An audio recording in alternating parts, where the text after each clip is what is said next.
Bonjour mesdames et messieurs, in this video I want to show you how I'm going to take a bad weather photo, this photo of the Eiffel Tower, and I'm going to make it into a really cool fine art photography, and I'm going to show you the whole process, how I retouch it, but also how I prepare it for printing and how I give it to my galleries, because this is, I think, going to be one of my best selling photos this year in gallery. I'm very excited about this photo. I've been trying to get new angles of the Eiffel Tower, and it's really worked.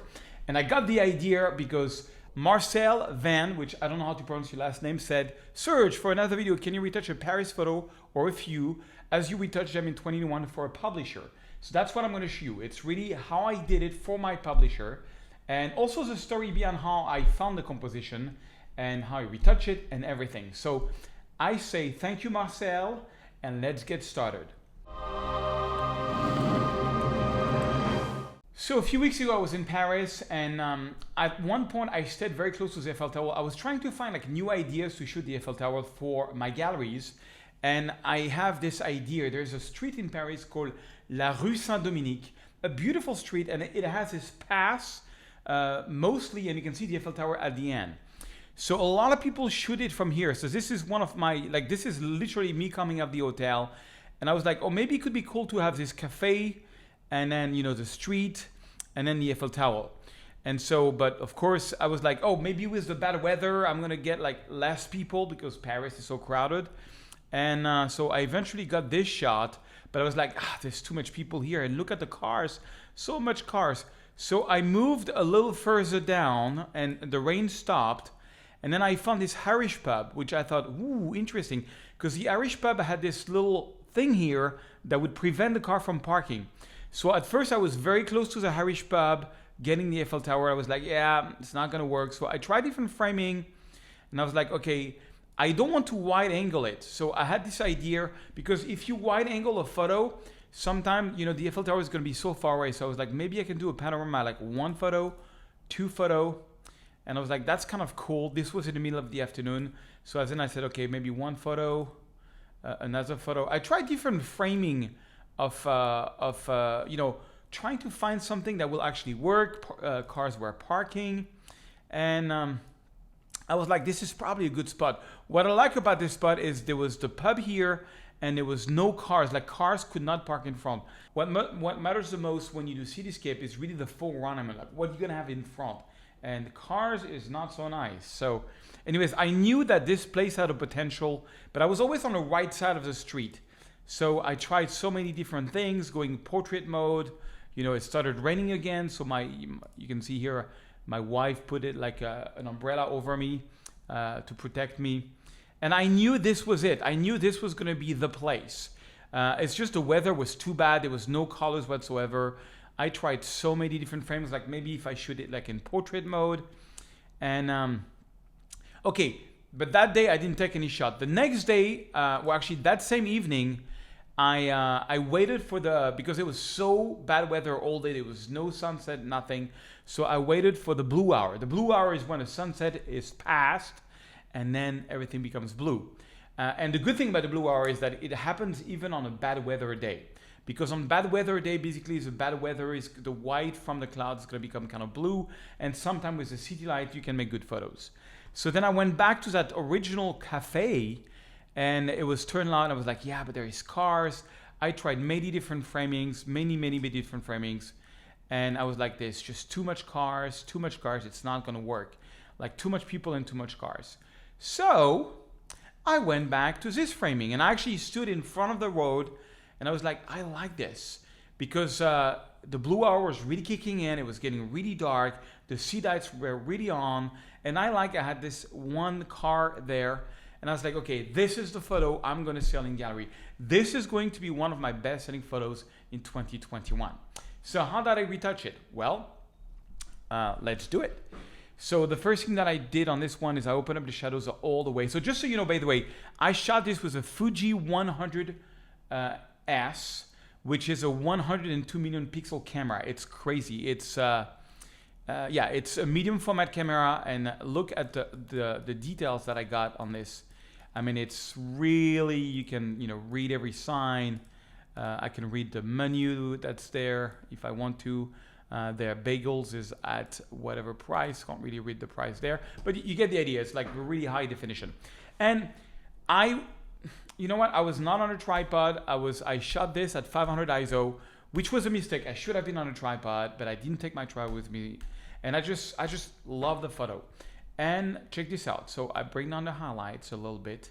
And then I'm going to hold on the Option key on my keyboard. You've seen me do things 1,000 times if you follow this channel, which is to set the black point. And that's very important. Setting the black point means you want to have some of the points in the photo 100% black, especially when you print, because it's good to have some good blacks and some good whites.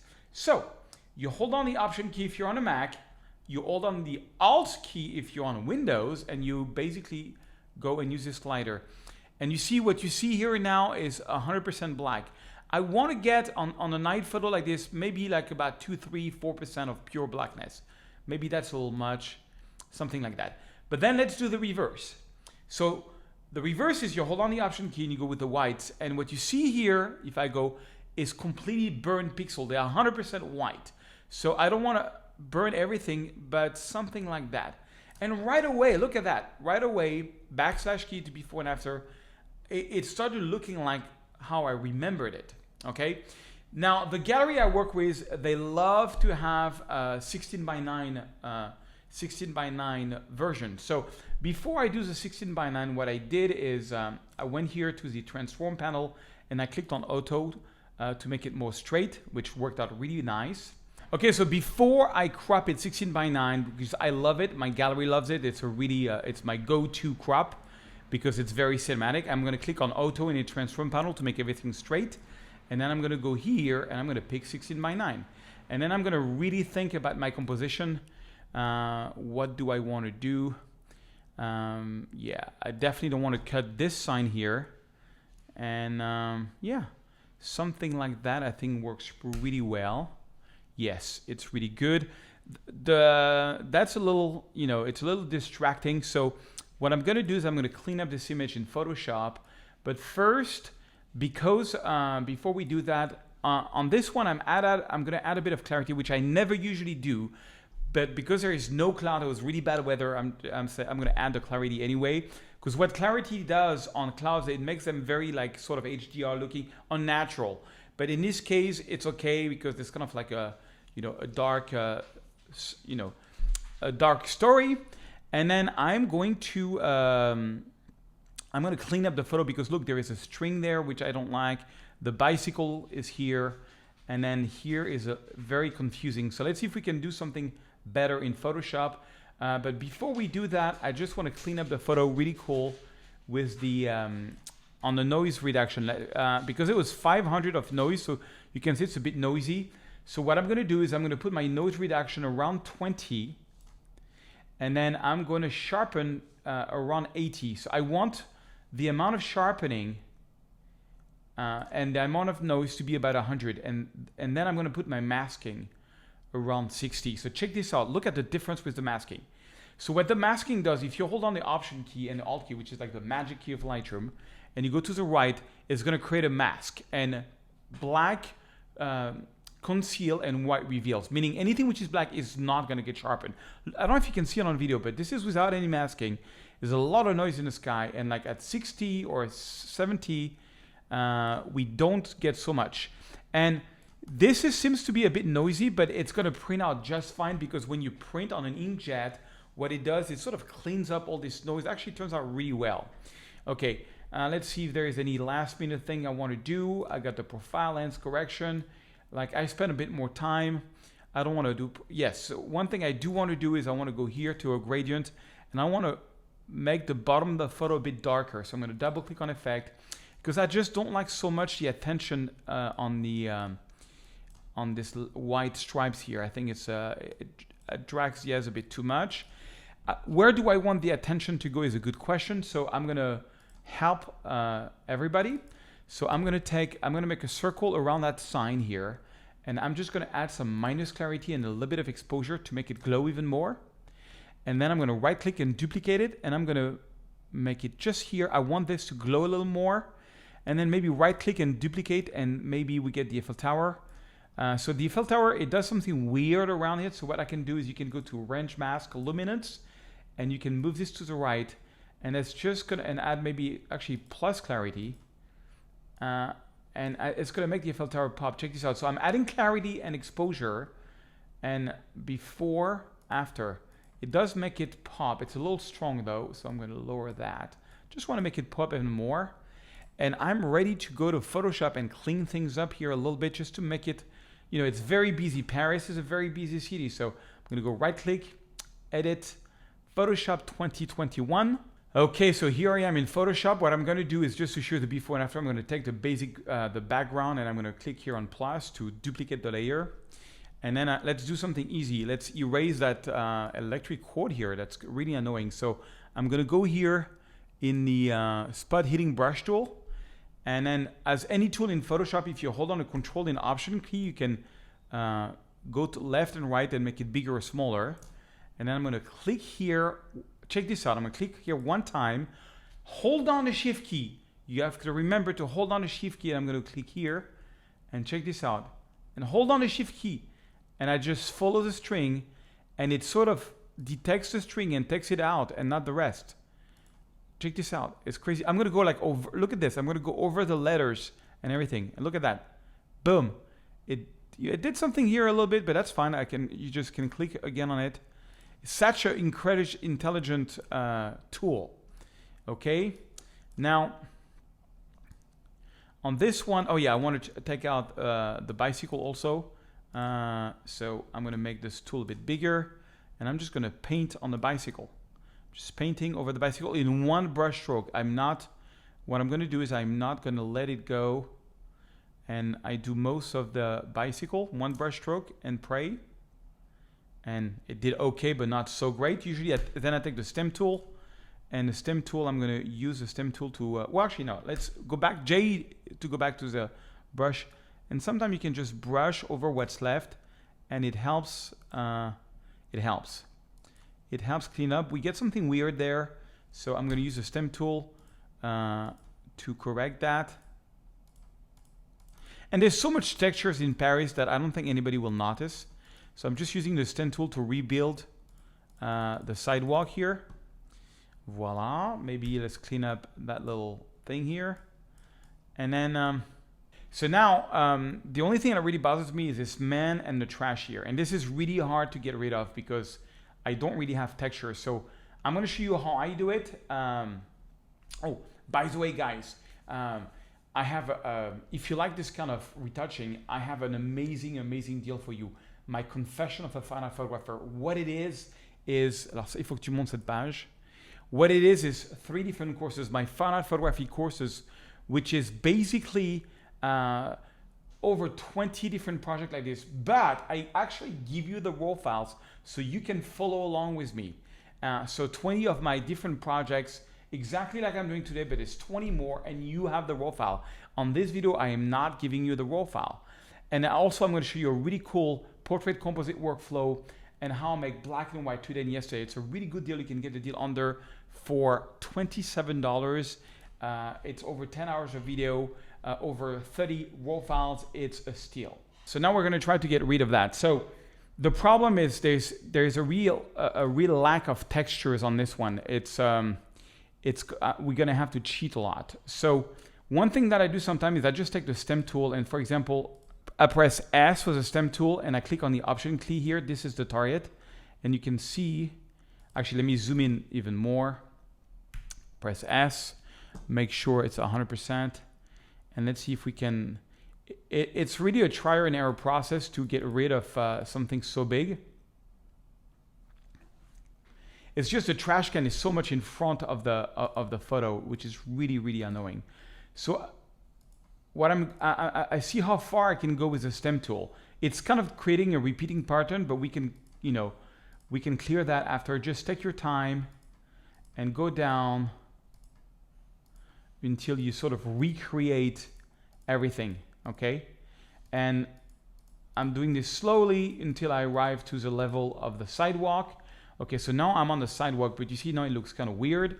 So again, what I'm gonna do is I'm gonna recreate the sidewalk. Yes, believe it or not, First, let's use a stem tool here. Okay, so I'm going to recreate the sidewalk using the pen tool. So I'm going to press P for the pen tool, and then the sidewalk is supposed to be something like that. So I'm going to pretend the sidewalk is here, and then I'm going to go here.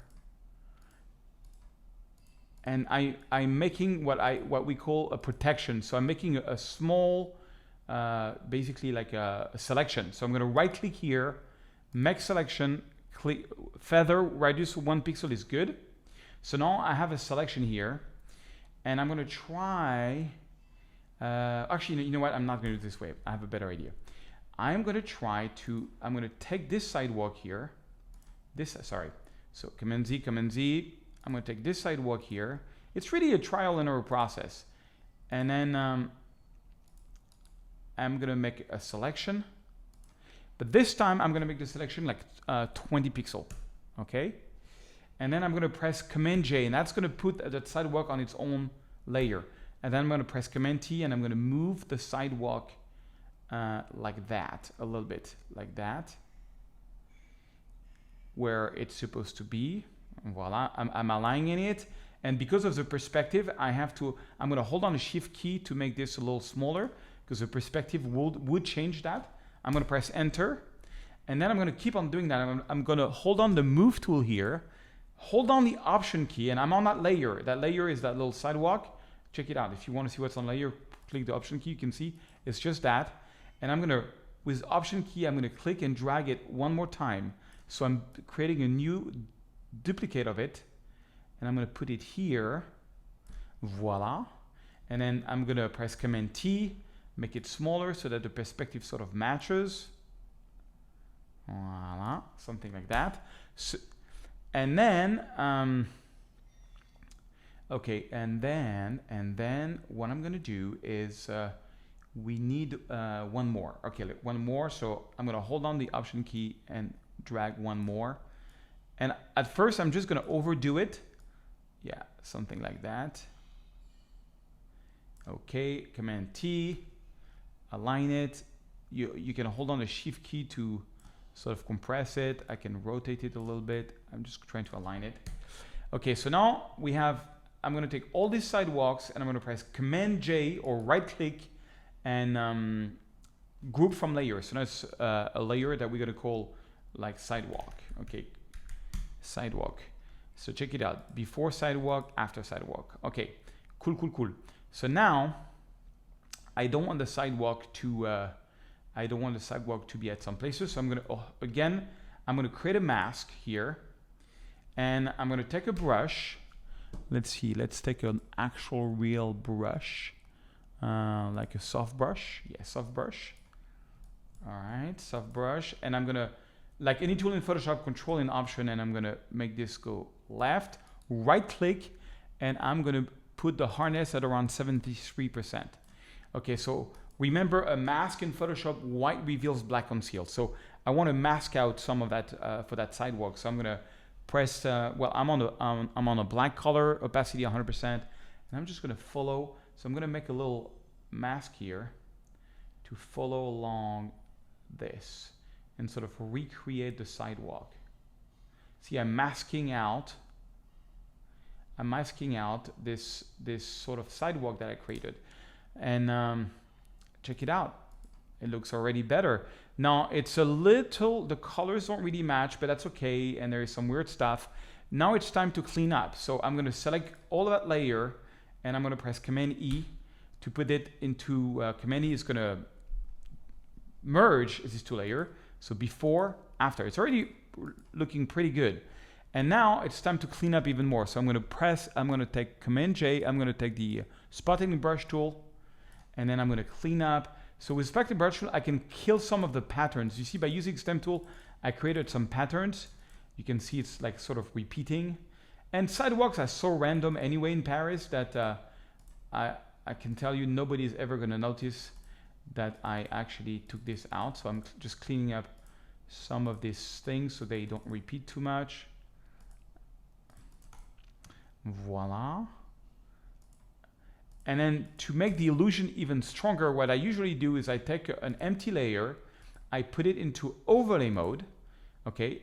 And then I take a brush, small brush, I press D so that it's the default colors, black as a foreground, and I make the opacity really low, like, well, flow actually 100%, but opacity like around 19%.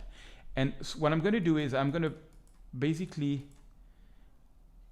darken some of the part of the images, especially where I did all this retouching, so it's kind of less visible. Oh, sorry, my brush is not diffused. I was like, what's going on? It's so visible. Yeah, so Command Z, make sure your brush is at hardness 0%. You want a very smooth brush to do that. And I'm just gonna make this part a bit darker. It's just gonna blend even more the illusion of this. And people are gonna watch it from here. Check it out. Well, it's too much. So yeah, it's way too much. So you can lower the opacity of that layer. Just a tad to make it a tad darker. Because, maybe like 40% or yeah, something like that. And check it out. So I'm gonna merge these two layers so you can see before and after, and I don't think anybody will notice that there was something weird there because it's so much textures going on. And I probably would spend a bit more time on it, but not even sure. I mean, what I usually do is I send it to the gallery, and if they can see it, then I correct it, but they will not be able to see anything. And voila. And so usually what I do at this point, I save everything. And then I go back to Lightroom. And the way I send the file, so hold on, the bicycle is there, so it's gonna update. And usually when I want to deliver, so my gallery, they want the best possible file. So when I did some Photoshop on it, what I do is I right click and I go to export.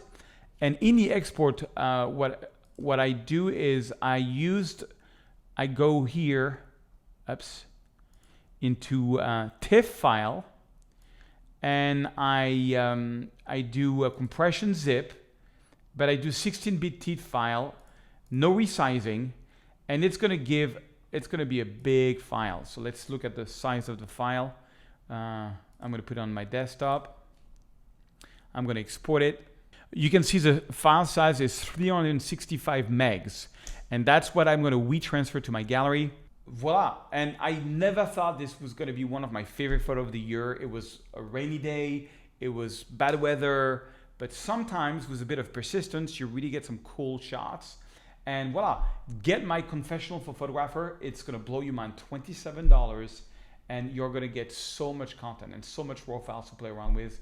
It's the deal of the century. You can get it under below, and I'll see you in the next video. Au revoir.